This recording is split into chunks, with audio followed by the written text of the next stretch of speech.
કેટલા વાગે આવ્યો રાતના? 1 વાગે. સીટ મળી ગયેલી. ઘંટા ભેણ ચ સુરત ઉડી તો ઉભો ઉભો આવ્યો છું સ્ટેશન પર ઉતરો ને યાર ખબર પડી બેન છે પગ પણ છે મારી પાસે. બાકી ટ્રેનમાં તો અપંગ જેવી ફિલિંગ આવતી હતી. ઉભા ઉભા પગ સુમ મારી ગયેલા મારા. એટલે જ મેં કીધેલું રિઝર્વેશન કરાવી દે.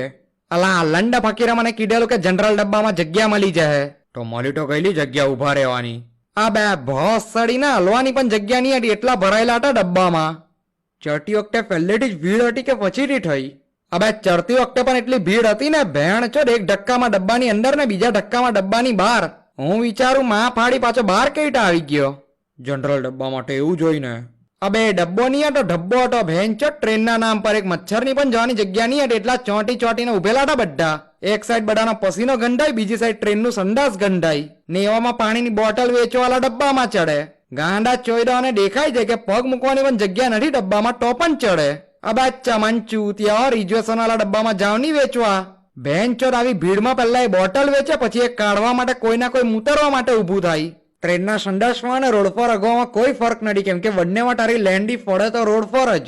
સાલા 3 જણની સીટ પર 6 જણ ગાણ ગોઠવીને બેહેલા હતા ને સીટ તો છોડ, વચ્ચે જે ચાલવાની જગ્યા હોય ને એને પણ નહીં છોડેલી. ત્યાં પણ બધા બેહી ગયેલા. મારી આગળ જ એક માહી નીચે મારા પગ પાસે બેહેલી હતી ને બેઠા બેઠા જોક્કા મારતી હતી. એક વાર તો જોક્કું મારતા મારતા એનું માથું મારા ભાઈને લાગી ગયું. બેન ચટ મારો ભાઈ